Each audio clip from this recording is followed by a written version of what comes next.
ఇక విజయవాడలో మంత్రి బొత్స మాట్లాడుతున్నారు. ఇప్పుడు లైవ్ చూద్దాం. ఇవన్నీ లేదు. 7 లక్షల్లో 5 లక్షల్లో పోనీ ఆయన చెప్పిన 7,000 పోనీ మిగతా వచ్చిన రిపేర్లు అన్నీ కలిస్తే సంవత్సరానికి ఒక 50,000 వచ్చి అనుకుందాం. ఎంత వచ్చినట్టు 10% కదా. దాన్ని ఎట్లా చేస్తున్నాం కదా.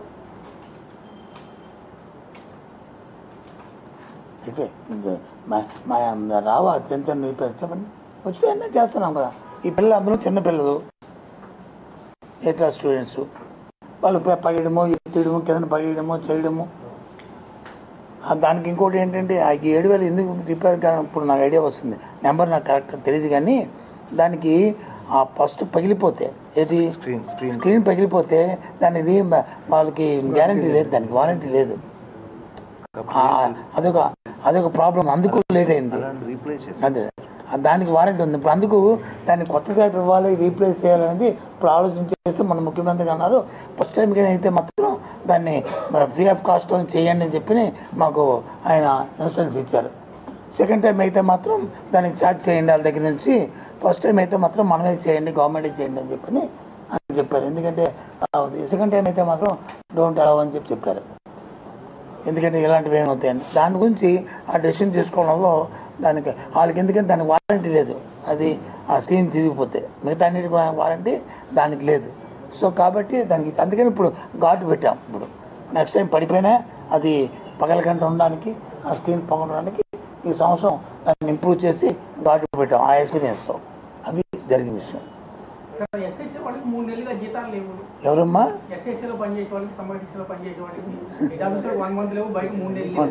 ఉంది పాప ఆతృత ఆయనకి ఏదో అడిగేసాము, వీళ్ళేదో ప్రభుత్వం చేయలేదనే విషయం ఆయనకి కావాలి. అది నువ్వు పని చేయి. ఇన్ని బాసు బయటికి వెళ్ళి సెల్ ఫోన్ ఉంది కదా, అడిగేసి మళ్ళీ వచ్చినాయి. బయటికి వెళ్ళి లేకపోతే నీ ఫ్రెండ్ పక్కన ఏబిఎన్ ఆయన వెళ్ళి బయటికి వెళ్ళి అడిగాం మనం, అదే బాబు ఎన్నాళ్ళు పడి జీతాలు లేవు మీకు, ఏడు సంగతి.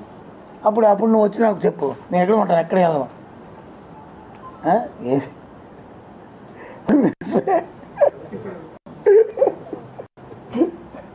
3 నెలలు అన్నావు కదా.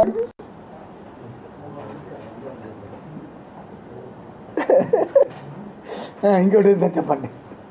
మీరే కదా అందరూ ఉన్నారు చాలా మంది. పరీక్షలు మనం జరిగాయి కదా కింద తరగతి విద్యార్థులకి, వాళ్ళ పేపర్ ఒక రోజు ముందే యూట్యూబ్ లో వచ్చేస్తుంది. చెప్పండి కమిషన్ పరీక్షలు అయిపోయింది. చెప్పండి. అంటే దీనిలో అంటే ఇది మీరు ఇప్పుడు కాదు, నేను 2 సంవత్సరాల నుంచి నేను చూస్తున్నాను. ఎప్పుడు ఏ పరీక్ష జరిగినా దాన్ని యూట్యూబ్లో వస్తుందని చెప్పి మీరు రాస్తున్నారు. ఇప్పుడు మీకు ఒకటి విషయం తెలుసు కదా, ఆర్టీ చట్టం వచ్చిన తర్వాత మనకు 10వ తరగతి వరకు పిల్లల్ని పరీక్షల ఆధారంగా వాళ్ళని ఫెయిల్ చేయడం కానీ పాస్ చేయడం కానీ లేదు. అన్నీ కూడా దీనికి అసెస్మెంట్ అంటాం.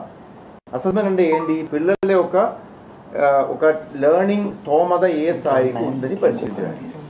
మనమే మోడల్ పేపర్లు ముందే ఇస్తున్నాము, మోడల్ పేపర్లు టీచర్తో చేయిస్తున్నాము. ఉద్దేశం ఏంటి, పిల్లలు బాగా చదువుకోవాలని, అంతే తప్ప ఇది ఒక దేనికి కొలమానం కాదు. ఇది పెట్టుకొని నువ్వు ఇంత మార్కు వస్తే నీకు పాసు ఫెయిల్ లేదు కదా. సో ఆ కాంపిటేటివ్ స్పిరిట్ పిల్లల నుంచి తీసేసి కాంపిటీషన్ లేకుండా పిల్లల్లో చదువు మీద ఆసక్తి చూపించాలని ఉద్దేశంతో ఆర్టీ చట్టంలో వచ్చింది. సో కాబట్టి ఒకటి ఇది ముందే ఇవ్వడం అనేది పెద్ద నేరం ఏమి కాదు. రెండోది యూట్యూబ్లో కూడా కొంతమంది ప్రైవేట్ టీచర్లు కానీ ఎడ్యుకేషన్ వాళ్ళు కానీ ఏం చేస్తున్నారు, ప్రీవియస్ ఇయర్ ఉన్న క్వశ్చన్ పేపర్ అన్ని అనలైజ్ చేసుకుని, లేకపోతే మన దగ్గర క్వశ్చన్ బ్యాంకులు ఉన్నాయి, పిల్లలకి ముందే ఇస్తున్నాము, అవి అనలైజ్ చేసుకుని యూట్యూబ్లో పెడుతున్నారు, పిల్లలకి హెల్ప్ చేయాలనే ఉద్దేశంలో. మేము దీన్ని ఏం పెద్ద నేరంగా భావించడం లేదు. నెంబర్ 1. నెంబర్ 2 కూడా కొన్ని యూట్యూబ్ ఛానల్స్ వల్ల పెడుతున్నారని చెప్తే వాళ్ళ మీద కేసులు కూడా పెట్టాము. ఎందుకంటే మీరు అలా చేయకూడదు. ఎగ్జామ్ అంతవరకు intermediate first year second year చదువుతున్న విద్యార్థులు అడుగుతున్నారు, వారికి వాళ్ళ పేరెంట్స్కి తల్లిదండ్రులకు కూడా తెలియజేస్తున్నాం. ఇదంతా కూడా వెబ్సైట్లో పెడతాం. ఇదంతా దీనికి సంబంధించి మొత్తం 16 లక్షల మంది విద్యార్థులు, 6 లక్షల మంది వచ్చి 10th క్లాసు, ఇంటర్మీడియట్ వచ్చి 10 లక్షల మంది, అంటే ఫస్ట్ ఇయర్ సెకండ్ ఇయర్ కలుపుకొని. మరో సంవత్సరం అయితే ఫస్ట్ ఇయర్ అయితే 5,29,000 మంది, అదే రెండవ సంవత్సరం అయితే 4,76,000 మంది విద్యార్థులు. అంటే సుమారు రెండు కలిపి 10 లక్షలు. అలాగే 10th క్లాస్ అయితే 6 లక్షల మంది, అంటే 16 లక్షల మంది విద్యార్థులు వచ్చి వీటికి పరీక్షలకు వచ్చి అటెండ్ అవుతున్నారు. వీళ్ళందరూ రేపు ఎగ్జామ్స్ రాసి 100% సక్సెస్ అవ్వాలని, వాళ్ళు బాగా అభివృద్ధి చెందాలని ప్రభుత్వం తరఫున అలాగే విద్యాశాఖ తరఫున వాళ్ళందరినీ విద్యామంత్రిగా కోరుకుంటున్నాను. ఇంటర్మీడియట్ పరీక్షలకు సంబంధించి ప్రాక్టికల్ పరీక్షలు వచ్చి ఫిబ్రవరి 5 నుంచి 20 తేదీ వరకు జరుగుతాయి. ప్రాక్టికల్స్ థియరీ వచ్చి మార్చి 1వ తేదీ నుంచి మార్చి 20 వరకు జరుగుతాయి.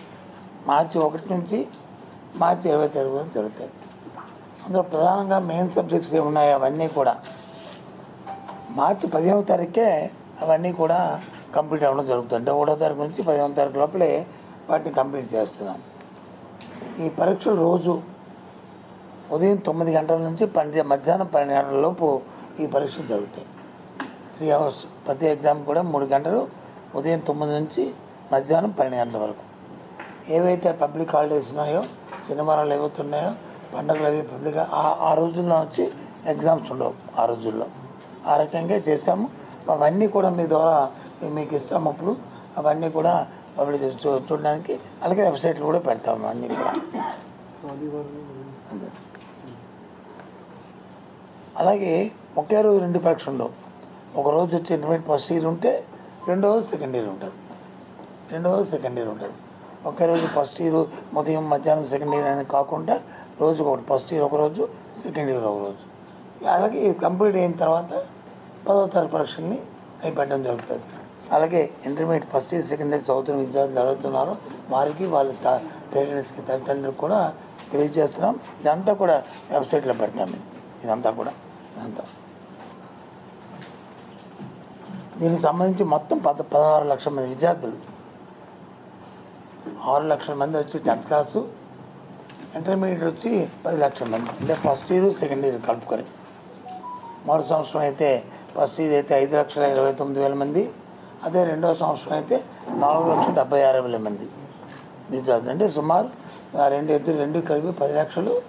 అలాగే 10th క్లాస్ అయితే 6 లక్షల మంది, అంటే 16 లక్షల మంది విద్యార్థులు వచ్చి వీటికి పరీక్షలకు వచ్చి అటెండ్ అవుతున్నారు. వీళ్ళందరూ రేపు ఎగ్జామ్స్ రాసి 100% సక్సెస్ అవ్వాలని, వాళ్ళు బాగా అభివృద్ధి చెందాలని ప్రభుత్వం తరఫున అలాగే విద్యాశాఖ తరఫున వాళ్ళందరినీ విద్యామంత్రిగా కోరుకుంటున్నాను. ఇంటర్మీడియట్ పరీక్షలకు సంబంధించి ప్రాక్టికల్ పరీక్షలు వచ్చి ఫిబ్రవరి 5 నుంచి 20 తేదీ వరకు జరుగుతాయి. ప్రాక్టికల్స్ థియరీ వచ్చి మార్చి 1వ తేదీ నుంచి మార్చి 20 వరకు జరుగుతాయి. మార్చి 1 నుంచి మార్చి 20 తేదీ వరకు జరుగుతాయి. అందులో ప్రధానంగా మెయిన్ సబ్జెక్ట్స్ ఏమున్నాయో అవన్నీ కూడా మార్చి 15వ తారీఖుకే అవన్నీ కూడా కంప్లీట్ అవ్వడం జరుగుతుంది. అంటే 1వ తారీఖు నుంచి 15వ తారీఖు లోపలే వాటిని కంప్లీట్ చేస్తున్నాం. ఈ పరీక్షలు రోజు ఉదయం 9 గంటల నుంచి మధ్యాహ్నం 12 గంటల లోపు ఈ పరీక్షలు జరుగుతాయి. 3 hours ప్రతి ఎగ్జామ్ కూడా 3 గంటలు, ఉదయం 9 నుంచి మధ్యాహ్నం 12 గంటల వరకు. ఏవైతే పబ్లిక్ హాలిడేస్ ఉన్నాయో, శనివారాలు ఏవైతే ఉన్నాయో, పండుగలు అవి పబ్లిక్ ఆ రోజుల్లో వచ్చి ఎగ్జామ్స్ ఉండవు. ఆ రోజుల్లో ఆ రకంగా చేసాము. అవన్నీ కూడా మీ ద్వారా మీకు ఇస్తాము. అప్పుడు అవన్నీ కూడా పబ్లిక్ చూడడానికి, అలాగే వెబ్సైట్లు కూడా పెడతాము అన్నీ కూడా. అలాగే ఒకే రోజు 2 పరీక్షలు ఉండవు. ఒకరోజు వచ్చి ఇంటర్మీడియట్ ఫస్ట్ ఇయర్ ఉంటే 2వ రోజు సెకండ్ ఇయర్ ఉంటుంది. ఒకే రోజు ఫస్ట్ ఇయర్ ఉదయం మధ్యాహ్నం సెకండ్ ఇయర్ అనేది కాకుండా రోజుకు ఒకటి, ఫస్ట్ ఇయర్ ఒకరోజు, సెకండ్ ఇయర్ ఒకరోజు. అలాగే ఇది కంప్లీట్ అయిన తర్వాత 10వ తరగతి పరీక్షల్ని